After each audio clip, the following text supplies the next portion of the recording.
Halo kawan pajak di seluruh Indonesia, khususnya di wilayah Yogyakarta. Selamat datang di podcast KPP Pratama Yogyakarta, Tugu Bijak, tutur Tutur berguru, berburu, bincang bincang pajak. pajak. Ya, perkenalkan saya Dia. Saya Santi. Perkenalkan ini Ibu Santi adalah fungsional penyuluh di KPP Pratama Yogyakarta. Ya, selamat siang Ibu. Siang, dia gimana kabarnya? Alhamdulillah sehat Sehat untuk ya. Ibu. Ibu sehat juga ya Bu ya? Alhamdulillah gitu, saya juga sehat. Dan Nah, bertemu lagi pada episode podcast apa kali ini gitu ya. iya. Tentang materi apa nih kira-kira dia? Nah, hari ini kita akan membahas materi mengenai konsep role access dan impersonate dan juga mengenai fitur baru pihak terkait di Oke, Cortex. kita Nah, coba bahas itu ya. ya. Tapi sebelum itu saya ada pantun dulu. Ya, Oh, dibantu cakepnya ya Bu ya, walah, seperti ya boleh biasa. boleh boleh. Cakep Ya. duluan nggak apa-apa? Iya. Iya. Pergi ke Malioboro membeli batik, Cakep. tak lupa juga membeli keris. Sistem Kortek hadir makin cantik, kelola pajak Asik. makin praktis. Yeay. Nah, Ibu, jadi banyak nih kawan pajak yang bingung soal bagaimana cara kita masuk ke akun perusahaan, Ibu. Karena katanya Mm-mm. sekarang sudah nggak pakai NPWP badan lagi. Nah, biar Mm-mm. nggak simpang siur, mungkin Ibu bisa menjelaskan ke kawan pajak apakah benar itu, Bu? Ya, untuk konsep Kortek ya, Iya. dia ya, di Kortek itu konsepnya adalah masuk ke akun badan Mm-mm. itu melalui penanggung jawab. Nah, dengan masuk di akun Kortek penanggung jawab, maka badan tersebut akan bisa melaksanakan seluruh kewajiban perpajakannya seperti Mm-mm. itu. Nah, jadi konsep utamanya adalah pertama harus badannya tersebut sudah ada penanggung jawabnya. Nah, Mm-mm. kemudian konsep kedua, penanggung jawab juga sudah mempunyai akun Cortex ya. Kemudian ketika sudah punya akun Cortex, maka si penanggung jawab ini dia akan bisa mengimpersonate atau memerankan sebagai badan usaha tersebut. Mm-mm. Gitu konsepnya. Nah, kemudian siapa saja sih yang berhak, Bu, menjadi Mm-mm. pihak terkait atau PIC itu, Bu? Oke.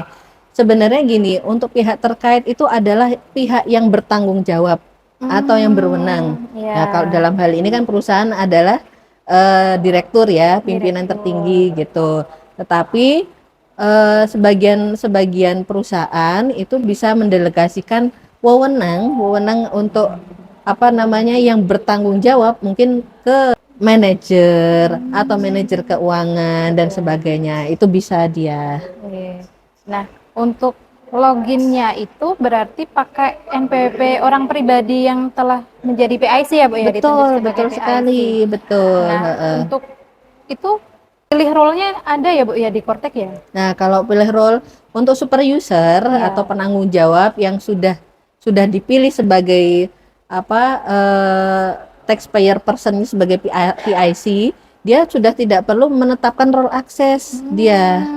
Berarti masuk Nah, tinggal pilih tinggal saya sebagai apa gitu, Bu? betul dia sudah langsung semua bisa. Oh, Semua bisa, gitu. serba bisa. Namanya super user. Nah, Iya. super user. Nah, mungkin mungkin ada beberapa kawan pajak juga mungkin memerlukan informasi tentang apa selain selain apa namanya penanggung jawab bisa nggak sih gitu ya? Iya. Bisa nggak? Bisa. Oh, bisa. Nah, bisa dengan yang seperti dia katakan dengan role access. Nah, gitu. Jadi contoh direktur. Direktur sebagai penanggung jawab. Kemudian di bawah direktur ada staf keuangan. Nah, kalau direktur yang melaksanakan kegiatan administrasi di usahanya kan Iya.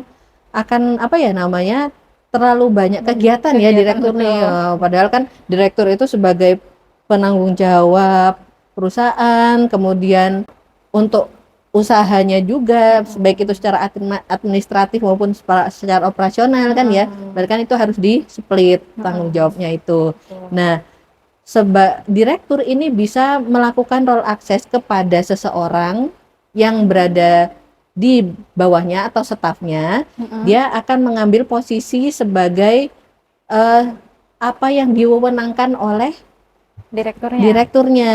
Betul gitu. Jadi nah, kalau seperti itu caranya dia nanti yang jelas si direktur ini dia harus menambahkan person tersebut sebagai pihak terkait di akun Korteknya badan gitu. Berarti kalau satu perusahaan itu hanya satu PIC, Bu? Betul, Hanya satu satu PIC PIC. saja. Oke. Nah, kalau semisal nih direkturnya nanti ganti, Bu, cara gantinya itu bagaimana ya, Bu? Ya, apakah harus langsung datang ke kantor pajak atau bisa dari Kortek, Bu? Oh ya, baik. Nah, kawan pajak ini salah satu kelebihan dari Kortex ya. Karena untuk penggantian PIC itu tidak perlu datang ke KPP. Tidak perlu, Ya, Bu, ya? tidak perlu datang ke KPP. Bisa dilakukan secara mandiri di Korteksnya. Nah, dalam hal ini masuknya ke Korteks badan hukumnya, usahanya perusahaannya gitu. Nanti tinggal bisa menghapus status PIC dari pengurus yang lama atau direktur yang lama ke direktur yang baru. Seperti itu. Berarti tinggal diganti ya, Bu? Betul sekali. Jadi kalau dulu kan ya dia ya kita ya kawan pajak mungkin merasa kalau ada apa-apa harus ke kantor pajak, ada apa-apa kantor pajak gitu. Nah, sekarang dengan adanya Kortex, keperluan untuk perubahan data itu bisa diminimalisir, dilakukan sendiri secara mandiri gitu.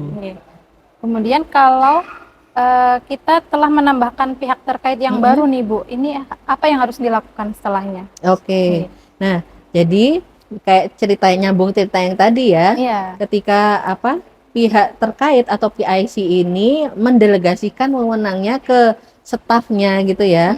Setelah dia menambahkan ke pihak terkait, maka nanti dari direktur atau PIC ini dia harus menetapkan pihak ini dengan role akses. Berarti harus ditetapkan dulu ya, Bu ya? Jadi harus ada di pihak terkait dulu. Kemudian kalau kita bicara di Korteknya ya nih dia ya, kawan pajak nanti bisa dicek.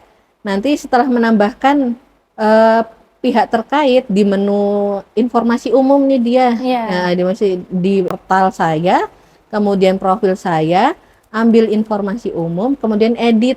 Nah di situ ada menu pihak terkait, disitulah ditambahkan. Ketika sudah sukses di penambahan, maka direktur atau PIC harus masuk ke bagian wakil wajib pajak di menu profil juga. Di menu profil juga. Nah, di situ nanti setelah klik di situ nanti pastikan nama si yang akan diberi wewenang itu ada. Nah, kalau misalnya ada, pasti di sebelah kiri, di sebelah kirinya dia akan ada tombol untuk memilih role access dan merevoke atau mencabut. Revoke cabut. Jadi ada dua menu, yaitu yang pertama adalah role access dan yang kedua ada revoke. Nah, ketika kita mau memberikan akses, maka kita pilih role access. Nah, di situ untuk di menu role access itu di orang tertentunya itu ya, di pihak tertentunya itu kita pilih role access. Nanti PIC bisa memilih dia sebagai apa nih? Signer, drafter atau apa. Nah, kemudian nanti kewajibannya apakah penerbitan bukti potong, faktur atau SPT, nah kayak gitu. Nanti itu tergantung si PIC memberikan wewenangnya seperti apa. Gitu. Ngomong-ngomong tadi ada role signer ya, Bu ya. Berarti untuk tanda tangannya kan kalau dulu biasanya pakai sertifikat elektronik perusahaannya ya, Bu ya. Kalau sekarang bagaimana, Bu? Apakah masih pakai itu, Bu? Tidak. Jadi konsepnya itu adalah penanda tangan itu adalah orang pribadi. Orang pribadi. Iya kan? Masa sih badan bisa tanda tangan nggak bisa ya dia ya. Ya itu ya secara logisnya gitu. Jadi konsep penanda tangan itu dilakukan oleh orang pribadi. Makanya ketika kita wajib pajak mau melakukan kegiatan administrasi perpajakan, awal mula masuknya itu adalah ke akunnya pihak terkait atau PIC Ya. gitu.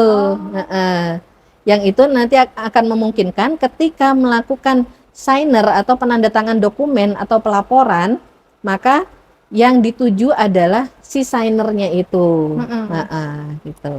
Nah, kemudian ngomong-ngomong terkait tanda tangan digital tadi ya Bu, ya itu ada syaratnya nggak Bu?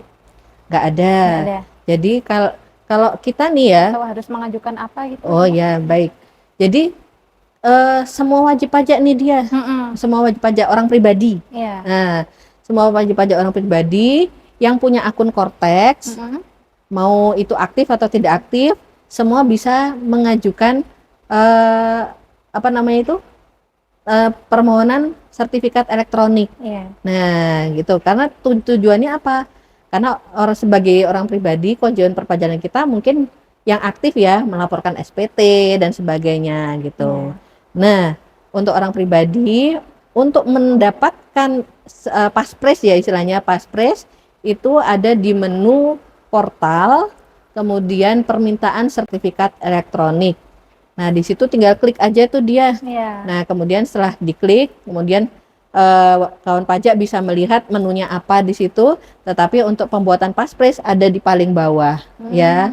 Nah, nanti di paling bawah itu nanti kawan pajak bisa memilih jenis penerbitnya ya. Nah, khusus untuk DJP ya, kawan pajak ya bisa memilih KO DJP atau kode otorisasi DJP. Itu aja. Kemudian nanti di situ di kolom berikutnya kawan pajak akan diminta untuk memasukkan paspres. Nah, untuk syarat paspres ini sama, minimal dengan password Cortex ya, minimal 8 digit, kemudian ada huruf besar, ada huruf kecil, angka dan simbol. Nah, gitu aja. Nanti habis itu udah save, selesai.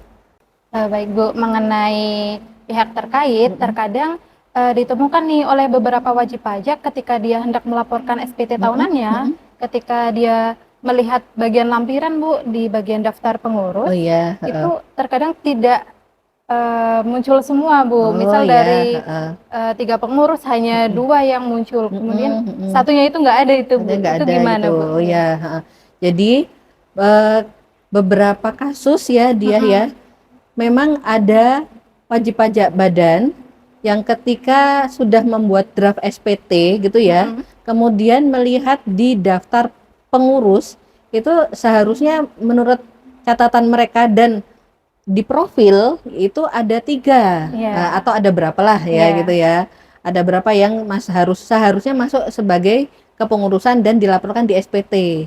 Dan itu juga istilahnya dulu di SPT yang lalu itu juga sudah dilaporkan 3 misalnya gitu, atau 5 atau berapalah gitu, tapi ketika di Cortex munculnya cuma 1 atau 2 gitu, dan mereka dan wajib pajak maunya semua muncul gitu. Nah, yang jadi kalau kawan pajak mengalami hal tersebut, langkah pertama yaitu pastikan di informasi umum pihak terkait sesuai dengan keadaan yang sebenarnya, misalnya ada jumlahnya ada 3 ya, sudah terinput 3.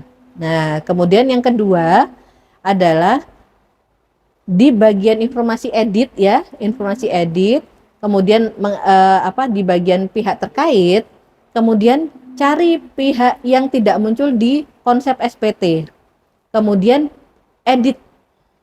Tinggal diedit ya, di bagian nama yang nggak muncul ya, pengurus yang nggak muncul, kemudian edit. Nah, cek di bagian tanggal mulai di pihak terkaitnya itu ya. Nah, biasanya dia kawan pajak ya, ketika di konsep SPT tidak muncul pada pihak terkait, pengeditan pihak terkait, tanggal mulai itu ada tertanggalnya itu tahunnya adalah 2026. Kalau misalnya kita mau melaporkan SPT 2025. Nah, itu belum masuk periodenya ya, Bu ya. Betul. Jadi konsep SPT menangkapnya ketika di kondisi tahun pajak 2025 si pengurus ini belum jadi pengurus. Gitu. Maka ketika ada hal seperti ini, silahkan diedit menjadi tanggal ketika si pengurus ini sudah menjadi pengurus, jadi tanggal mundur. Oh ya. Nah, gitu. Nah, kalau sudah itu tinggal simpan, save dan sebagainya. Sudah selesai ya di bagian pengeditan ini, tinggal di refresh aja istilahnya ya. Kadang kan memang kadang butuh sinkronisasi gitu kan ya. Terus sudah di refresh, kemudian kembali ke konsep SPT, kemudian posting lagi itu dia. Konsep SPT diposting lagi, kemudian coba cek. Biasanya langsung udah muncul ya, Bu, ya. Biasanya muncul gitu. Ya, nggak terasa ya Bu ya, kita sudah ngobrol. Oh iya, sudah kurang panjang lebih lebar ya. iya panjang lebar, dan ya semoga penjelasan dari Bu Santi ini Betul. bisa menjadi pencerahan untuk kawan pajak Ya, di bisa sana. menjadi pegangan juga ya dia Iya, ya, ketika betul. misalnya kawan pajak mengalami hal yang serupa yang kita bicarakan ini Iya. tadi gitu. Semoga kawan pajak ini makin paham mengenai fitur-fitur baru yang ada di Kortek. Betul ya, Bu, ya. sekali, terutama tentang pihak terkait dan cara perubahannya. Gitu. Baik. Baik, sebelum kita tutup, seperti biasa saya ada pantun, Asik, Bu. ada pantun. Bantu cakepnya ya, Bu ya. Siap. Naik becak ke arah kota. Cakep. Roda berputar, hati bahagia. Asik. Sekian sudah obrolan kita. Sampai jumpa di podcast selanjutnya. Yeay. Dadah. Sampai jumpa.